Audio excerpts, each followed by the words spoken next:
if anyone has questions, please feel free to put them in the chat or raise your hand.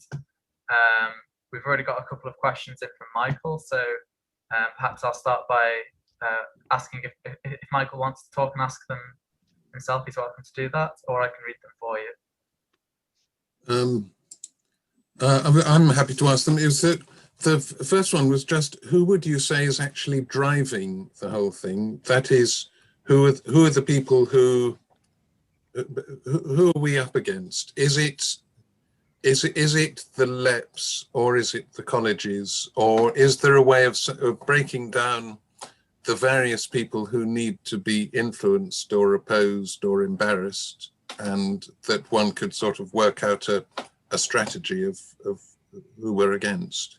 You have to start at the top, Michael. It's one of Boris Johnson's favourite schemes with the Chancellor. It goes to the ultimate responsibilities in number 10 and 11 Downing Street. Chris Krasnowski is very clear about that. And then, of course, they're calling together a cross-ministerial group this summer. It's going to be called the ARC Growth Body, I think, that will push these proposals forward. And then, of course, each ministry will be responsible for developing its bit of it, and through them and the local authorities to the local enterprise partnerships, deciding what happens within each different part of the ARC. So it's all the way from 10 Downing Street to your local district council.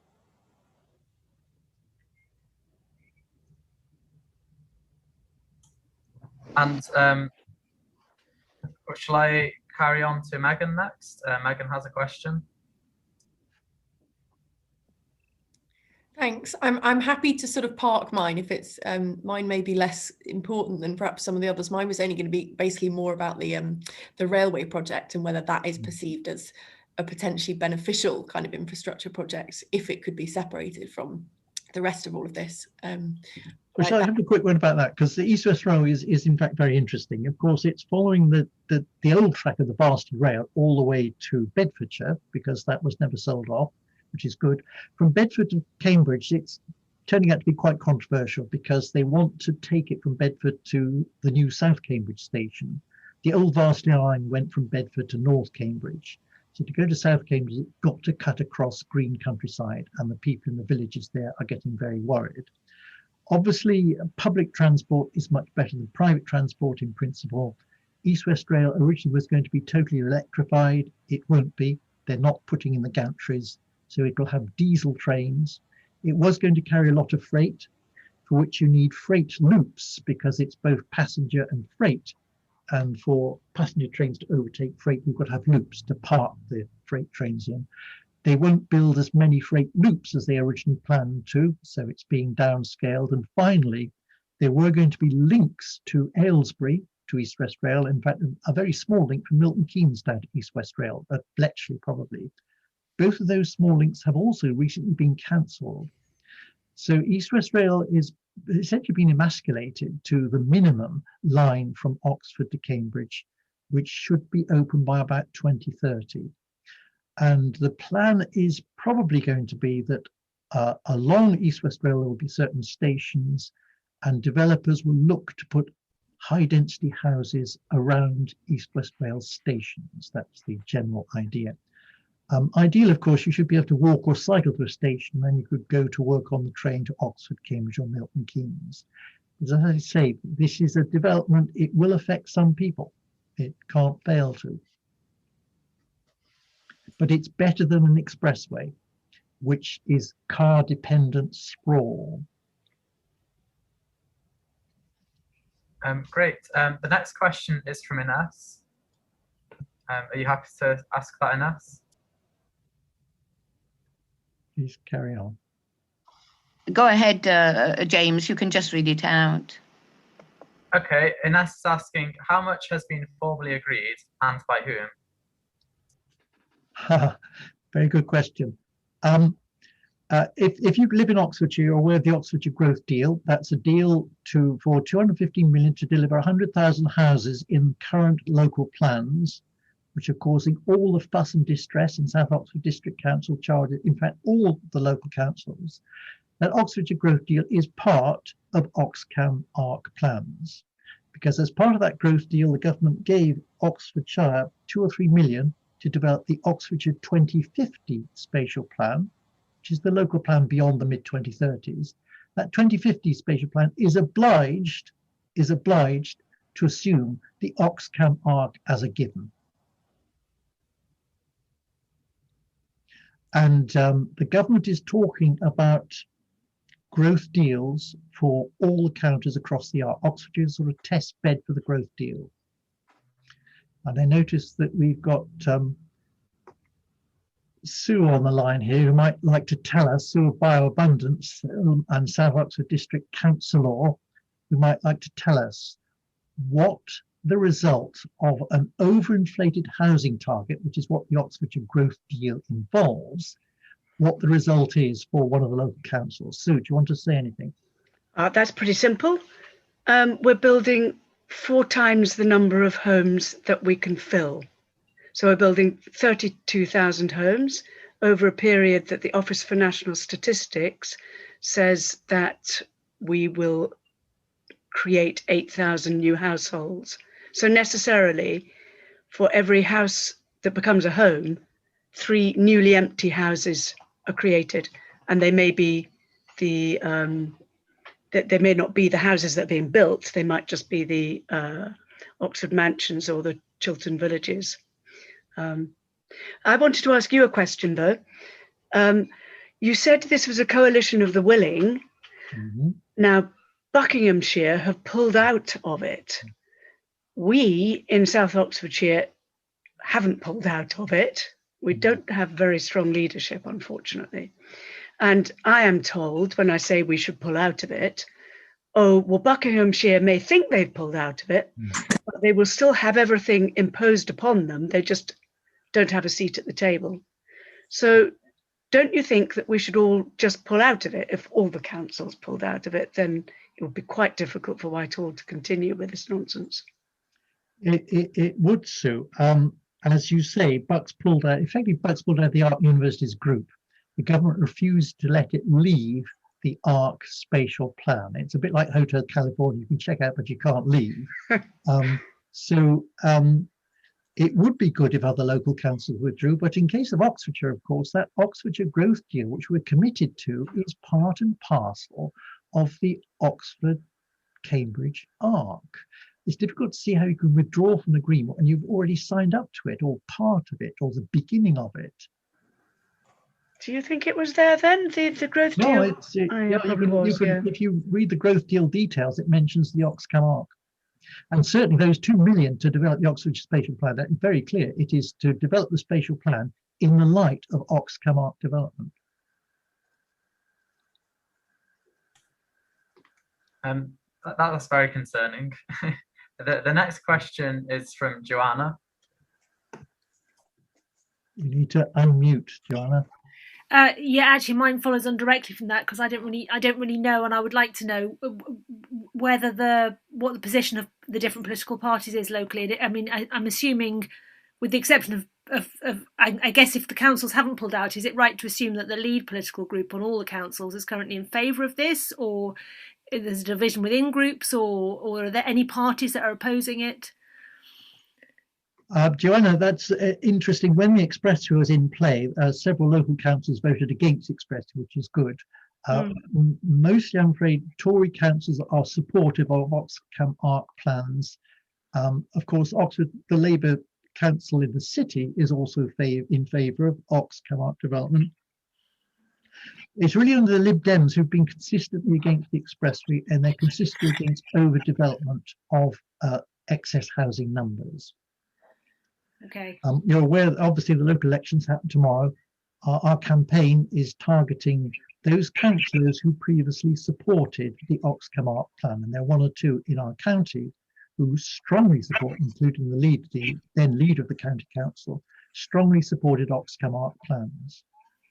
With a relatively narrow majority, there's a time tomorrow to overturn that particular party and candidate. Right, thank you. We've had a few people pointing out in the chats that the Greens are also supporting, yes, or opposing rather. I do beg your pardon. Yes, of course, the Greens as well. The Greens as well. I want to stress that the No Expresso Group is desperately trying to be apolitical. We would be against this scheme, whichever party suggests it. We're not anti-Tory, we're anti the scheme. That's really very important.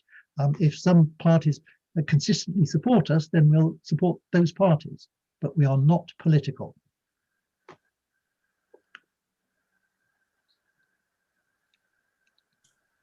I think they're on. Oh, sorry, someone just tried speaking. Oh, that was me. I was going to say, my dad asked a question which I thought was really interesting, which I'd like to ask, which was, is it vulnerable to legal challenge on the grounds it's an irrational decision? If only, Harriet, if only. Yes, there are so many irrational decisions being taken at the moment. Look at PPE contracts, for example. I think sometimes one feels one is run by a madhouse. You would have to, I mean, I think South Oxford District Council's experience shows that the law is applied to these various developments. And if there is an appeal, all that the inspector does is to say, has this plan fulfilled all the legal requirements? The inspector can't say, is this a stupid plan? The inspector only has to judge, is this a legal plan? And that's actually quite a narrow remit for an inspector. You might think it's a completely daft idea, but if it conforms to the NPPF and so on, then it's fine. And the trouble with the National Planning Policy Framework is, and also, by the way, with the new Environment Bill, is that there are key clauses throughout it which says that, effectively, well, if there's a disagreement of a local authority with the Secretary of State, the Secretary of State can simply call it in and decide.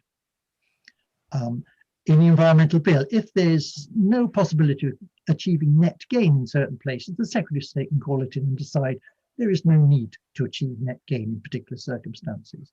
So there's always opt-out clauses even within the law, and you imagine that developers are going to exploit those opt-out clauses whenever it suits them. I think, I mean, there is a problem for developers. There's a triple whammy coming down the line for them, which is going to make all their projects much more expensive. The first is building regulations are going to insist that houses are built better. They're more insulated. The second one is there's got to be net environmental gain of all their properties. And the third one is that the buildings have got to be more beautiful. The Building Better, Building Beautiful Commission has produced a series of what are called design codes, which you might call pattern books, which all new housing has got to conform to. It defines things like the shapes and sizes of windows in new buildings. Now, whether or not you agree with it, all of these three things will increase the cost of building houses. And you know how developers at the moment manage to wriggle out of affordability clauses on the grounds that if they build affordable houses, the whole project becomes unviable economically. They're going to use exactly the same unviability argument to say, well, I can't provide net gain, I can't produce beautiful houses, I can't produce zero carbon houses because it makes my whole project unprofitable. There's a huge problem coming down the line with all this new legislation, I'm afraid. I have one last. Yeah. Please. I just have one last thought. I think it's really great that you've given this talk to XR, and I don't know how XR Oxford, and I don't know how many other talks you've given to XR, but I was wondering if maybe there'd be a way, if I just feel like it'd be good if you were to give more talks to XR kind of across the region, if that was possible, just to get them all happily. I think the one thing that we do need to do as a group of concerned people is that democratic deficit is deeply, deeply worrying. And our campaign before COVID shows us that when we went to villages, we gave talks in village communities, for example, they were horrified to see the scale of development proposed, and they really didn't want it to happen. They didn't know about it. When they heard about it, they were horrified. So when you alert local communities, they can become very active and very concerned. I think what needs to happen across the arc is a series of very carefully arranged citizens' assemblies to get people's feelings about how they want their area to develop. The government always says it will communicate with the local communities to make sure there's a sense of place.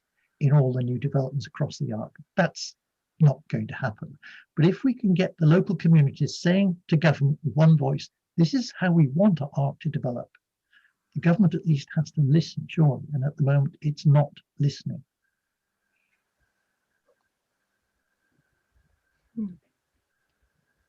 Michael has his hand up next. If you want to. I was just going to say, it was two questions. One was, is the whole thing vulnerable to the fact that you'd think that every other bit of England would probably want would want a share of this development?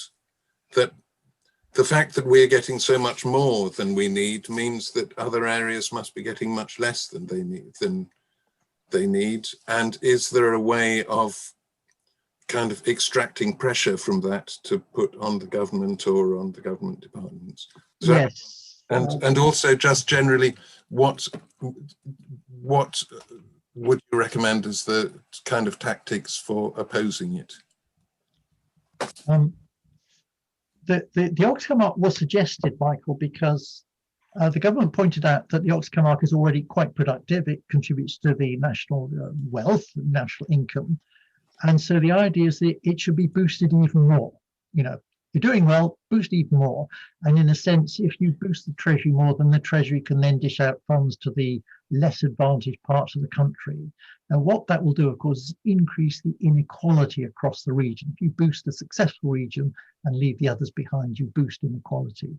And England is the most unequal country in Europe. It's got the richest city, London. It's got 4 or 5 of the poorest regions in Europe. It's a disgrace, the inequality of the UK at the moment.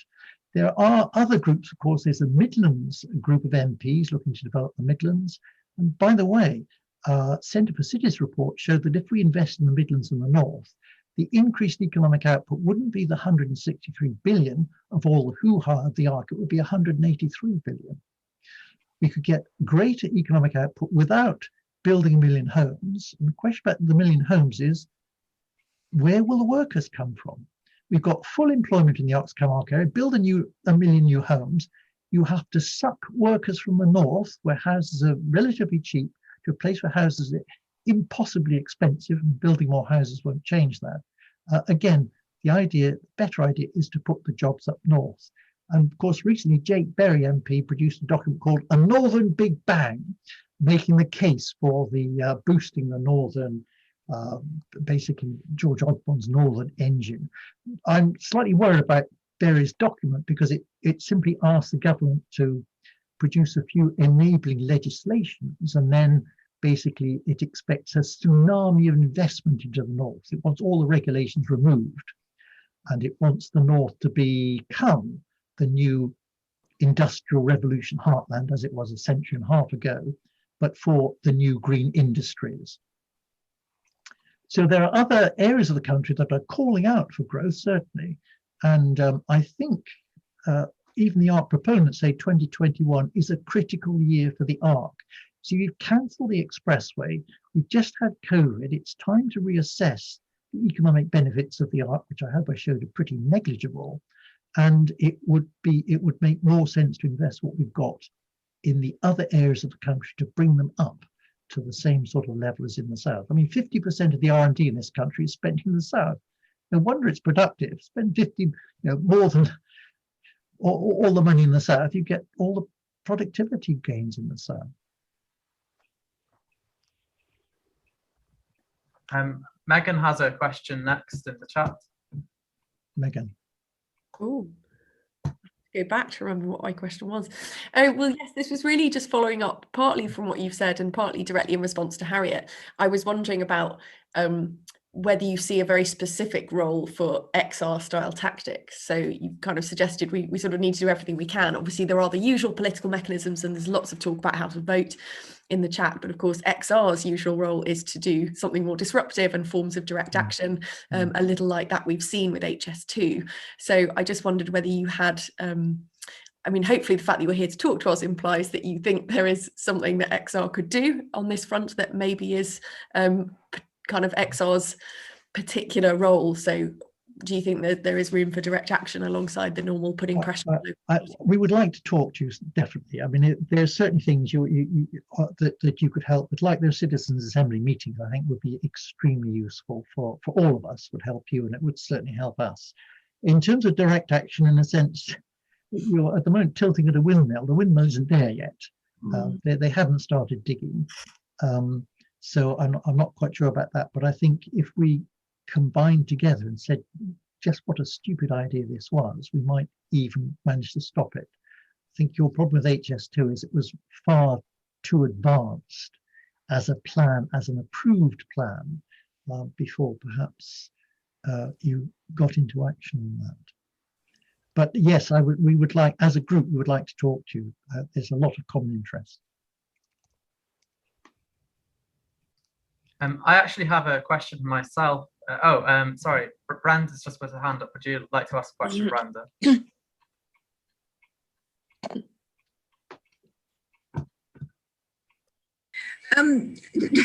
David, is there any chance that the developers will do it for us to the extent, as you were saying, only 1 in 4 is going to be occupied? Are they really going to want to build so many?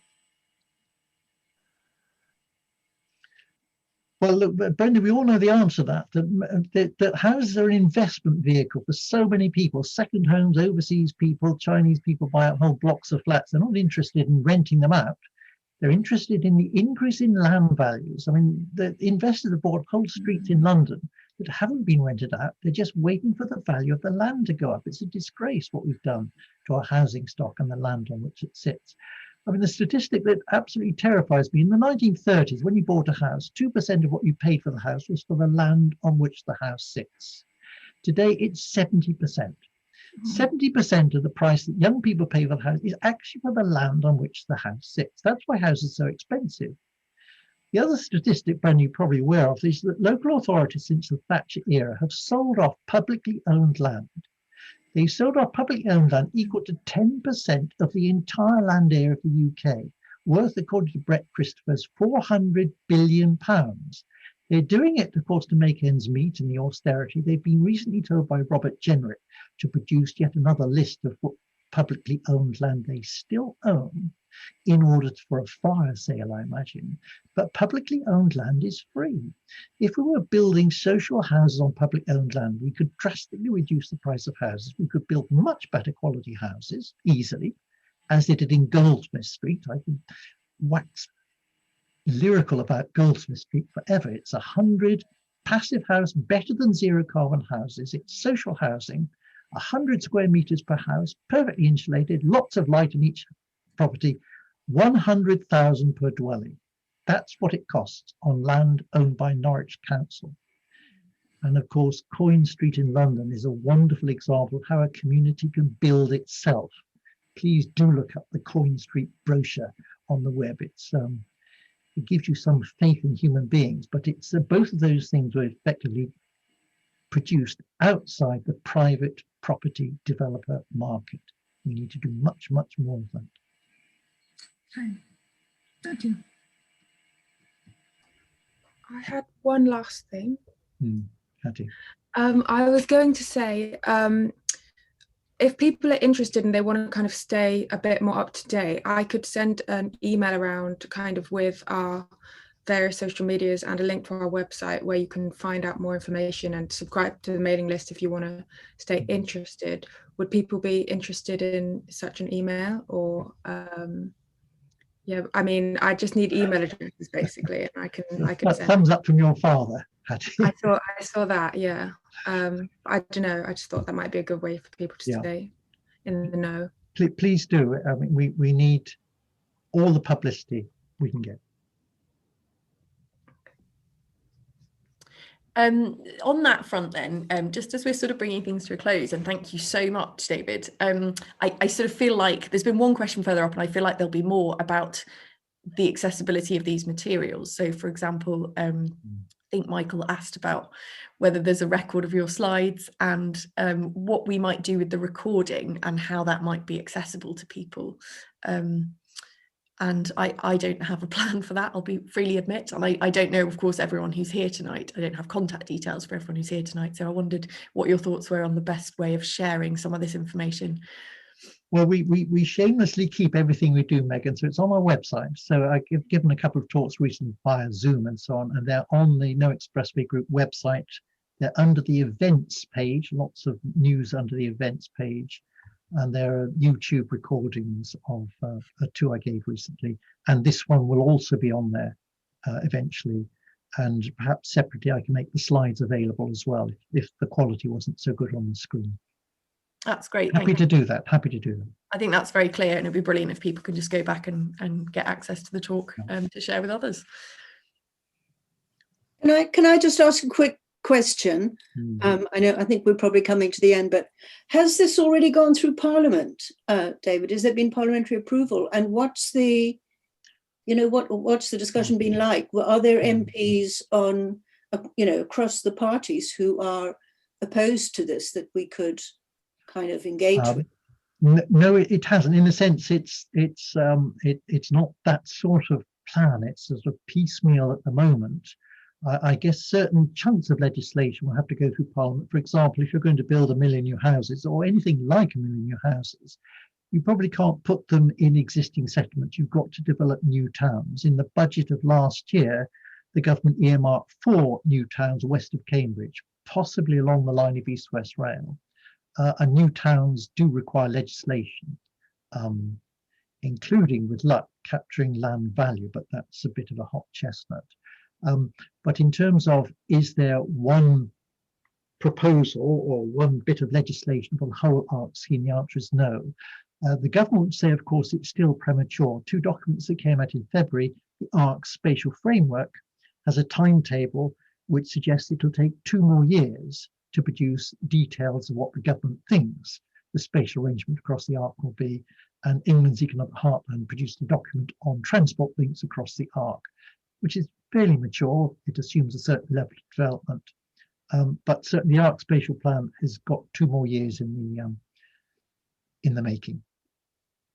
What happens to it after that, I'm really not quite sure, because there are so many different facets here. You see, it really will concern most ministries. The ones I mentioned about the minister not seeing, that's housing, transport, business, international trade. We're told by a representative of PricewaterhouseCoopers, overseas investors are queuing up to pour money into the Oxcam ARC. DEFRA in the environment ministries as well. Well, thank you so much, David. Pleasure. That was incredibly informative. I'm sure, like me, everyone else has now got their head absolutely buzzing with all these facts, figures, thoughts and anxieties as well. And it's great to see there are over 50 people here tonight, and I'm sure that there'll be an awful lot of spreading the word among those different communities that those people represent. And I'm sure you're going to get more requests as well for talks. Is it easy enough to contact you through the website? Yes, go to the website and then you can send me an email. Wonderful. I'm sure you'll get more requests. Got a pen and pen. It's the noexpresswaygroup@gmail.com, but it's also on the website. Okay, wonderful, thank you. And yeah, just thank you. That was incredibly informative, incredibly detailed, and really, really eye-opening and high value. I can see a lot of hand waving going on. Yes, thank you. Among the XR crowd, which is definitely a very affirmative response. Yeah, thank you all for coming.